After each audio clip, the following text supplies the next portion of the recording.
నమస్తే, welcome to ANN. నేను Lakshmi Naraharisetti. Headlines చూద్దాం. ఇవాళ గవర్నర్ వద్దకు సీఎం రేవంత్ రెడ్డి. విద్యా వారోత్సవాలకు గవర్నర్ను ఆహ్వానించనున్న సీఎం. ప్రధాని మోడీపై రాహుల్ గాంధీ ఫైర్. మోదీ జవాబుదారీతనం కోల్పోయారంటూ ఎక్స్లో విమర్శలు. తమిళనాడు అసెంబ్లీ ఎమ్మెల్యేల ప్రమాణిక స్వీకారం. ఎమ్మెల్యేగా ప్రమాణ స్వీకారం చేస్తున్న సీఎం ఉదయనిధి స్టాలిన్ విజయ్. వెండి కొనుగోలుదారులకు షాక్. ఒక్కరోజే వెండిపై 5,000 పెరుగుదల.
నేడు పసిడి ప్రియులకు ఊరట లభించింది. గత కొన్ని రోజులుగా పెరుగుతూ వస్తున్న బంగారం ధర ఈరోజు కాస్త తగ్గుముఖం పట్టింది. అయితే వెండి మాత్రం కొనుగోలుదారులకు షాక్ ఇస్తూ భారీగా పెరిగింది.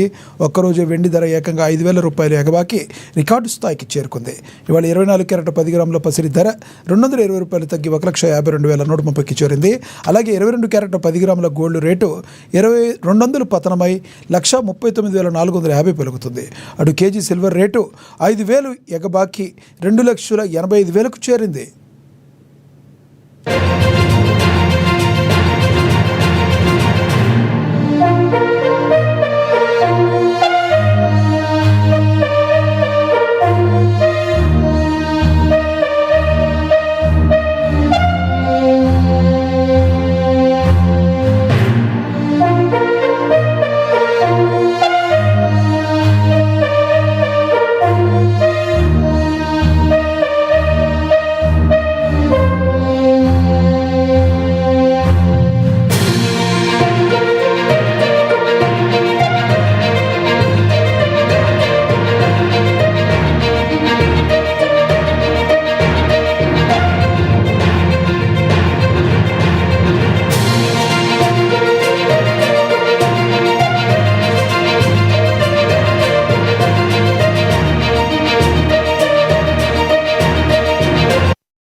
నేడు పసిడి ప్రియులకు ఊరట లభించింది. గత కొన్ని రోజులుగా పెరుగుతూ వస్తున్న బంగారం ధరలు ఈరోజు కాస్త తగ్గుముఖం పట్టాయి. అయితే వెండి మాత్రం కొనుగోలుదారులకు షాక్ ఇస్తూ భారీగా పెరిగింది. ఒక్కరోజే వెండి ధర ఏకంగా 5,000 రూపాయలు ఎగబాకి రికార్డు స్థాయికి చేరుకుంది. ఇవాళ 24 క్యారెట్ 10 గ్రాముల పసిడి ధర 220 రూపాయలు తగ్గి 1,52,130కు చేరింది. అలాగే 22 క్యారెట్ 10 గ్రాముల గోల్డ్ రేటు 200 పతనమై 1,39,450 పలుకుతుంది.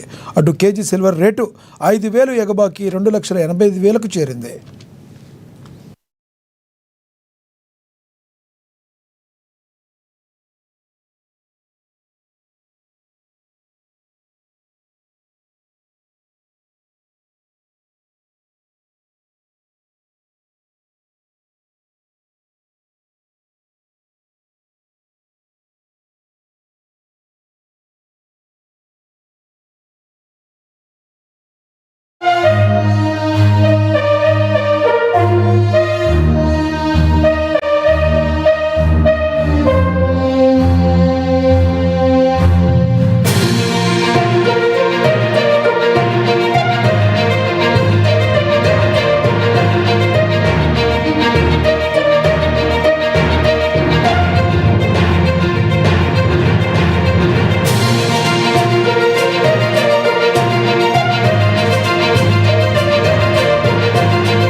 బ్రేకింగ్ న్యూస్ చూస్తున్నాం. తమిళనాడు రాజకీయాల్లో సరికొత్త అధ్యాయం మొదలైంది. చెన్నైలోని అసెంబ్లీ ప్రాంగణం నేడు నూతన ఎమ్మెల్యేల ప్రమాణ స్వీకార కార్యక్రమంతో సందడిగా మారింది. కాసేపటి క్రితమే తమిళనాడు నూతన ముఖ్యమంత్రి జోసెఫ్ విజయ్ ఎమ్మెల్యేగా ప్రమాణ స్వీకారం చేశారు. ఈ ప్రక్రియను పర్యవేక్షించేందుకు గవర్నర్ ఇప్పటికే సీనియర్ ఎమ్మెల్యే కురప్పయ్యను ప్రొటెం స్పీకర్గా నియమించారు. అలాగే యువనేత ఉదయనిధి స్టాలిన్ ఎమ్మెల్యేలుగా ప్రమాణం చేయడం అందరి దృష్టిని ఆకర్షించింది. ఉదయనిధి స్టాలిన్ తన సొంత నియోజకవర్గమైన చెపాక్ తిరుపల్లికేని నుంచి ఎమ్మెల్యేగా ప్రమాణం చేశారు. ఇక సభలో తదుపరి కీలక ఘట్టానికి రంగం సిద్ధమవుతుంది. రేపు తమిళనాడు అసెంబ్లీ స్పీకర్, డిప్యూటీ స్పీకర్ల ఎన్నిక జరగనుంది. అధికారిక పక్షం నుంచి ఇప్పటికే తమ అభ్యర్థులను ఖరారు చేసినట్లుగా సమాచారం.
తమిళనాడు రాజకీయాల్లో సరికొత్త అధ్యాయం మొదలైంది. చెన్నైలోని అసెంబ్లీ ప్రాంగణం నేడు నూతన ఎమ్మెల్యేల ప్రమాణ స్వీకార కార్యక్రమంతో సందడిగా మారింది. కాసేపటి క్రితమే తమిళనాడు నూతన ముఖ్యమంత్రి జోసెఫ్ విజయ్ ఎమ్మెల్యేగా ప్రమాణ స్వీకారం చేశారు. ఈ ప్రక్రియను పర్యవేక్షించేందుకు గవర్నర్ ఇప్పటికే సీనియర్ ఎమ్మెల్యే కురప్పయ్యను ప్రొటెం స్పీకర్గా నియమించారు. అలాగే యువనేత ఉదయనిధి స్టాలిన్ ఎమ్మెల్యేలుగా ప్రమాణం చేయడం అందరి దృష్టిని ఆకర్షించింది. ఉదయనిధి స్టాలిన్ తన సొంత నియోజకవర్గమైన చెపాక్ తిరుపల్లిలో ఎమ్మెల్యేగా తమ ప్రమాణం చేశారు. ఇక ఇదే సభలో తదుపరి కీలక ఘట్టానికి రంగం సిద్ధం కానుంది. రేపు స్పీకర్, డిప్యూటీ స్పీకర్ ఎన్నిక జరగనుంది. అధికార ప్రతిపక్షం ఇప్పటికే తమ అభ్యర్థులను ఖరారు చేసినట్లుగా సమాచారం.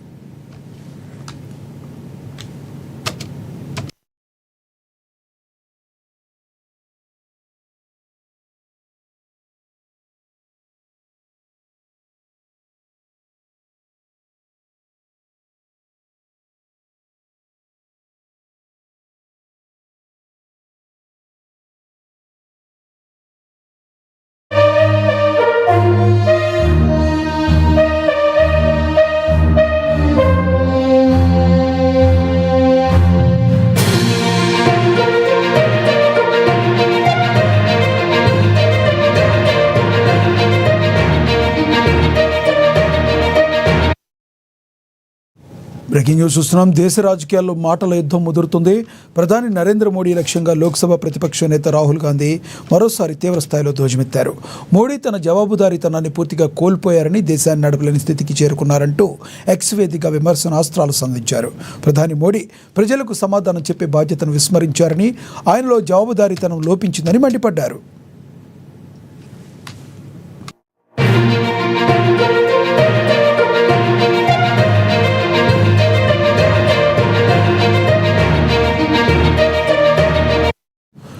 ప్రజలు ఏం కొనాలో ఏం కొనకూడదో కూడా నిర్దేశించే స్థాయికి ప్రధాని వెళ్లారని, ఇది వ్యక్తిగత స్వేచ్ఛను హరించడమేనని అభిప్రాయపడ్డారు. మోడీ వేదికలపై చెబుతున్నవి ప్రబోధాలు కావని, అవి గత 10 ఏళ్ల కేంద్ర ప్రభుత్వ వైఫల్యాలకు నిదర్శనాలని రాహుల్ ఎద్దేవా చేశారు.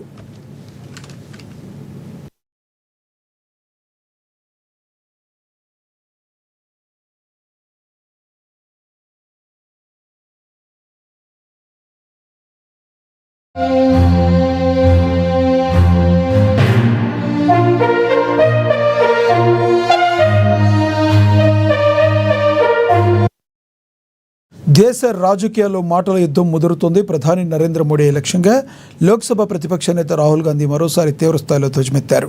మోడీ తన జవాబుదారీతనాన్ని పూర్తిగా కోల్పోయారని, దేశాన్ని నడపలేని స్థితికి చేరుకున్నారంటూ ఎక్స్ వేదికగా విమర్శనాస్త్రాలు సంధించారు. ప్రధాని మోడీ ప్రజలకు సమాధానం చెప్పే బాధ్యతను విస్మరించారని, ఆయనలో జవాబుదారీతనం లోపించిందని రాహుల్ మండిపడ్డారు. ప్రజలు ఏం కొనాలో ఏం కొనకూడదో కూడా నిర్దేశించే స్థాయికి ప్రధాని వెళ్లారని, ఇది వ్యక్తిగత స్వేచ్ఛను హరించడమేనని ఆయన అభిప్రాయపడ్డారు. మోడీ వేదికలపై చెప్తున్నవి ప్రబోధాలు కావని, అవి గత 10 ఏళ్ల కేంద్ర ప్రభుత్వ వైఫల్యాలకు నిదర్శనాలని రాహుల్ ఎద్దేవా చేశారు.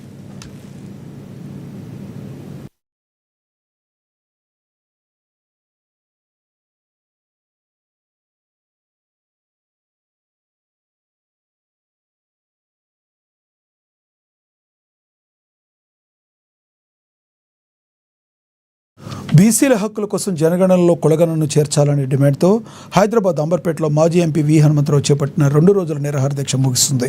తెలంగాణ శాసనసభ పక్ష నేత మధుసూదనాచారి, ఎమ్మెల్సీ కోదండరాం ఈ కార్యక్రమంలో పాల్గొన్నారు.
బీసీల హక్కుల కోసం జనగణనలో కులగణనను చేర్చాలనే డిమాండ్తో హైదరాబాద్ అంబర్పేటలో మాజీ ఎంపీ వి హనుమంతరావు చేపట్టిన 2 రోజుల నిరాహార దీక్ష ముగిస్తుంది. తెలంగాణ శాసనసభ పక్ష నేత మధుసూదనాచారి, ఎమ్మెల్సీ కోదండరాం, బీసీ నేత జాజుల శ్రీనివాసరావు ఆయనకు నిమ్మరసం ఇచ్చి దీక్షను విరమింపజేశారు. అలాగే ఈ సందర్భంగా ప్రధాని మోడీ బీసీ వ్యతిరేకి అని, 60% ఉన్న బీసీలకు రిజర్వేషన్ల విషయంలో అన్యాయం చేస్తున్నారని విహెచ్ మండిపడ్డారు. హక్కుల సాధన కోసం ర్యాలీలు, ధర్నాలతో ఉద్యమాన్ని ఉధృతం చేస్తామని ఆయన హెచ్చరించారు.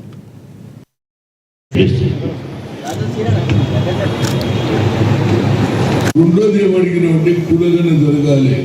క్యాష్ వైజ్ సెన్సస్ జరిగితే మా జనాభా ఎంత ఉన్నదో తెలుస్తుంది. దానికి ప్రతిసారి కూడా జ్యుడిషియరీ ఏమంటుంది, ఈ పాపులేషన్ ఎంత అని అడుగుతున్నారు. ఈ 2 ఇష్యూస్ గతంలో నేను మాట్లాడడం జరిగింది. అదేవిధంగా మొన్న ఏదైతే రాహుల్ గాంధీ గారు కన్యాకుమారి నుంచి కశ్మీర్ వరకు మ్యారథాన్ పాదయాత్ర జరిగిన తర్వాత ఆయనకు మరి ఏ ఆలోచన వచ్చిందో నాకు తెలియదు. కానీ ఏది రైతులను కలిశాడు, నిరుద్యోగులను కలిశాడు.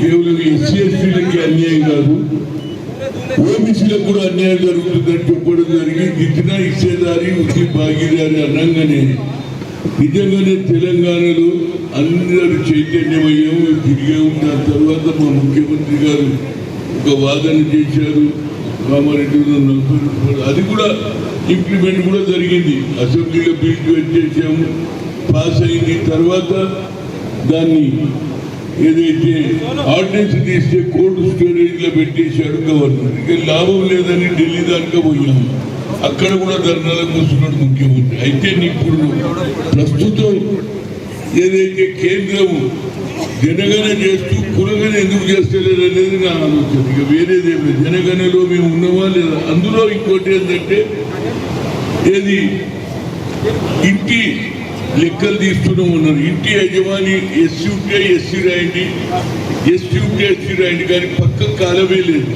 అంటే అధిక సంఖ్యలో ఉన్నటువంటి ఓబీసీలను ఎందుకు అన్యాయం చేస్తున్నారు, దాని లెక్క తీయాలనేది నా ఉద్దేశం. దానికే ఒక అడుగు ముందుకేసి ప్రధానమంత్రి గారు ఎట్లనన్నా మన సికింద్రాబాద్ చూస్తుంది కనుక ఆయనకు ఆల్రెడీ వారం రోజుల 10 రోజుల ముందు లెటర్ రాశాం. ఆ తర్వాత 10 క్వశ్చన్స్ కూడా మనవాడు ఎవరు జాతుల శ్రీనివాస్ ఢిల్లీకి పంపించాడు. ఇక్కడికి వచ్చినాక అట్లీస్ట్ ఈ నోస్ మీ వెరీ వెల్. నేను ఎన్నోసార్లు పార్లమెంట్లో గొడవ చేసినప్పుడు కానీ ఆయన కలిసినప్పుడు కానీ నన్ను మంచి గుర్తుపడుతుంది. నేను అనుకున్నా బహుశా గుర్తుపట్టినాక మా సబ్జెక్ట్ మంచిగా ఉంది కాబట్టి ఆ ఒక్క మాట కూడా ఆయన ఏదైతే మన్ కీ బాత్లో మాట్లాడినట్టే మాట్లాడాడు తప్పితే ఇక్కడ ఈ ఇష్యూ మాట్లాడింది. అందులో ఆయన ఒక ఓబీసీ. కాకినాడ జిల్లా పత్తిపాడులో జిల్లా కలెక్టర్ ఎంఎన్ హరేంధర్ ప్రసాద్ సందడి చేశారు. స్థానిక ఆర్టీసీ కాంప్లెక్స్ను ఆయన ఆకస్మికంగా తనిఖీ చేశారు. బస్టాండ్ ఆవరణలో ఎక్కడ చూసినా చెత్త చెదారం ఉండడం, కనీస శుభ్రత పాటించకపోవడంపై ఆయన తీవ్రంగా అసంతృప్తి వ్యక్తం చేశారు. స్వయంగా టాయిలెట్లను తనిఖీ చేసిన కలెక్టర్ అక్కడ నీటి సౌకర్యం లేకపోవడం, నిర్వహణ అధ్వానంగా ఉండడంతో అధికారులపై ఆగ్రహం వ్యక్తం చేశారు. ప్రయాణికుల ఇబ్బందులను నిర్లక్ష్యం చేస్తే సహించేది లేదని, రేపటిలోగా టాయిలెట్లను శుభ్రం చేసి అందుబాటులోకి తేవాలని ఆర్టీసీ అధికారులను ఆదేశించారు. వాషింగ్ అంటే వాషింగ్ పెట్టాలి, మంచినీళ్ళు వేరే పెట్టాలి, బబ్బులు పెట్టండి.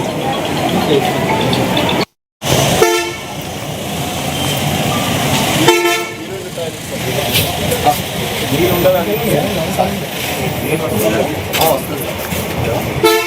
ఎక్కడమ్మా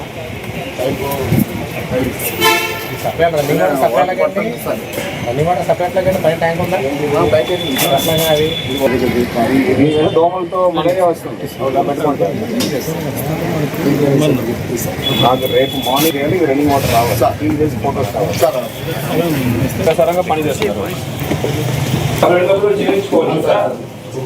చెప్పారు సార్, కాంట్రాక్ట్ వచ్చి టైల్స్ చేస్తారు. అందాలంగా ఉంది సార్ సార్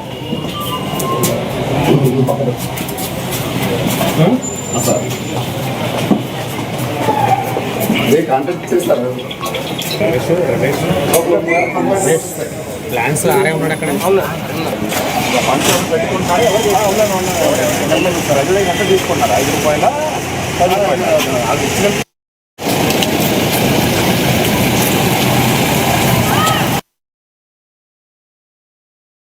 మేడ్చల్ జిల్లా పోచారం మున్సిపాలిటీ పరిధిలోని కాచవాణి సంగారంలో ప్రజలు నరకయాతన అనుభవిస్తున్నారు. సరైన డ్రైనేజ్ అవుట్లెట్ లేకపోవడంతో జానకి హోమ్స్, దేవిశ్రీ హోమ్స్ కాలనీలు మురికి కోపాలుగా మారాయి. వెంచర్ నిర్వాహకులు పార్కు స్థలం, సెప్టిక్ ట్యాంక్ తవ్వి వదిలేయడంతో ఆ నీరంతా అపార్ట్మెంట్లోకి చేరుకుంది. దీంతో తీవ్రమైన దుర్వాసన వెదజల్లుతూ రోగాల బారిన పడుతున్నామని స్థానికులు ఆవేదన వ్యక్తం చేశారు. ఇప్పటికైనా జీహెచ్ఎంసీ అధికారులు స్పందించి శాశ్వత పరిష్కారం చూపాలని డిమాండ్ చేస్తున్నారు.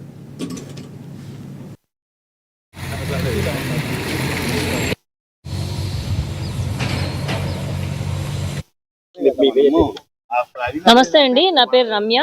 నేను ఇక్కడ జానకి హోమ్స్ లో కొత్తగా 6 months అయింది ఇల్లు తీసుకొని.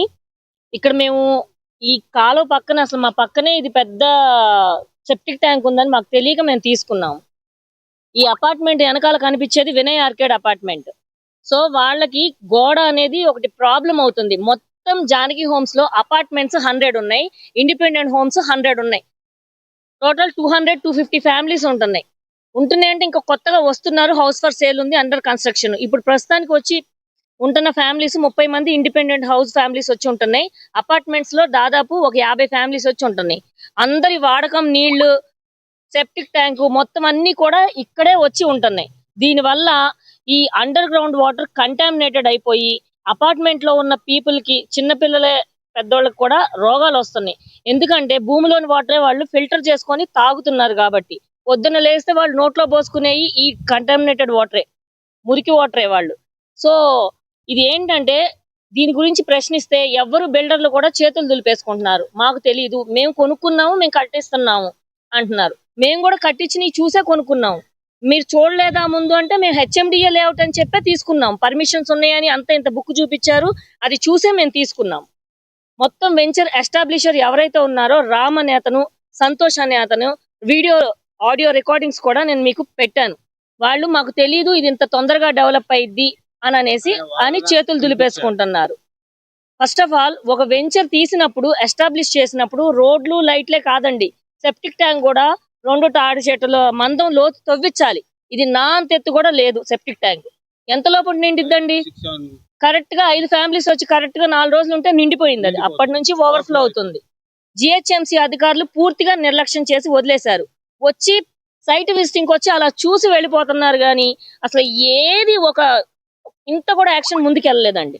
నేను మా అపార్ట్మెంట్ పీపుల్ ఇండిపెండెంట్ హౌస్ మొత్తం గట్కేసర్ ఎంఎంసీ ఆఫీస్ చుట్టూ తిరిగాం, జిహెచ్ఎంసీ ఆఫీస్ చుట్టూ. వాళ్ళు సొల్యూషన్ చెప్పాలి. ఇది జానకి హోమ్స్ అండి, మాదేమో దేవిశ్రీ హోమ్స్ కాచవాని సింగారం. అయితే మా అపార్ట్మెంట్ లో ఉంటున్నాం మేమందరం కూడా. ఇక్కడ జానకి హోమ్స్ కొత్తగా పడింది. అయితే ఈ వెంచర్ అయినప్పుడే ఇక్కడ డ్రైనేజ్ సిస్టమ్ పెట్టినప్పుడే మేము అందరం కలిసి మా అపార్ట్మెంట్ వాళ్ళందరం కలిసి కూడా అడిగితే మేము గవర్నమెంట్ పర్పస్ కోసమే డ్రైనేజ్ సిస్టమ్ తీసుకున్నాము, అంతేగాని దాంతో ఏ ప్రాబ్లం ఉండదని చెప్పారు. అప్పుడు కూడా మేము చాలా రోజులు వాళ్ళని అడిగినాము, మేము ఏం చెయ్యమని కూడా చెప్పారు. కానీ ఇప్పుడు డ్రైనేజ్ మొత్తము పార్క్ లోకే వస్తుంది. ఆ పార్క్ లో నీళ్లు ఓవర్ఫ్లో అయిపోయి కూడా మా గోడలన్నీ కూడా పాడైపోతున్నాయి. తర్వాత ఆ బిల్డర్ని అడిగితే బిల్డర్ ఏమో వేరే వాళ్ళకి ఇచ్చారు. అట్లా నెంబర్ ఆఫ్ పర్సన్ మాకు ఎవరో పర్సన్ కూడా తెలవట్లేదు చివరికి. అందుకోసం ఈ డ్రైనేజ్ సిస్టమ్ గురించి మేము చాలా ఇబ్బంది పడుతున్నాము. జగిత్యాల జిల్లా ధర్మపురి సమీపంలోని భారత్ పెట్రోల్ బంక్ వద్ద NH60పై రోడ్డు ప్రమాదం జరిగింది. వాసు అనే వ్యక్తి ప్రయాణిస్తున్న బైక్ను ట్రాక్టర్ బలంగా ఢీకొట్టడంతో ఆయన అక్కడికక్కడే ప్రాణాలు కోల్పోయారు. నిన్న మదర్స్ డే కావడంతో ఉదయం తల్లితో ఎంతో ఆనందంగా గడిపి వీడియోలు తీసుకున్న కుమారుడు సాయంత్రానికి వికతజీవిగా ఇంటికి చేరాడు. ఈ ఘటనతో గ్రామంలో విషాదచారాలు అలుముకున్నాయి. మృతుడు బాబాయ్ ఫిర్యాదు మేరకు ధర్మపురి ఎస్ఐ మహేష్ కేసు నమోదు చేసి దర్యాప్తు చేపట్టారు. మృతదేహాన్ని పోస్టుమార్టం నిమిత్తం ఆసుపత్రికి తరలించారు.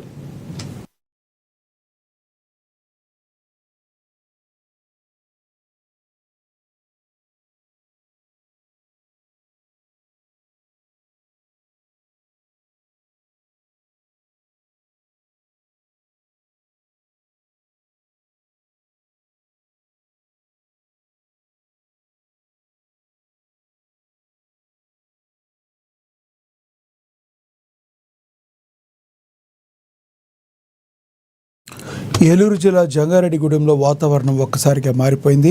ఈదురుగాలులతో కూడిన భారీ వర్షం పట్టణాన్ని అతలాకుతలం చేస్తుంది. గాలి ధాటికి పట్టణంలోని పలు ప్రాంతాల్లో భారీ వృక్షాలు, విద్యుత్ స్తంభాలు నేల కొరిగాయి. దీంతో జంగారెడ్డిగూడెం పట్టణం పూర్తిగా అంధకారంలో మునిగిపోయింది. విద్యుత్ సరఫరా నిలిచిపోవడంతో ప్రజలు తీవ్ర ఇబ్బందులు ఎదుర్కొంటున్నారు.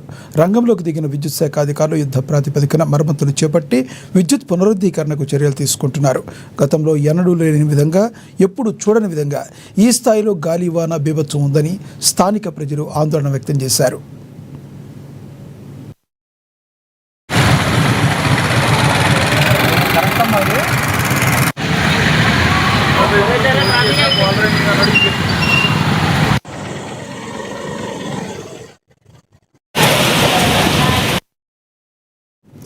ఇవి బులెటిన్ అప్డేట్. Stay tune.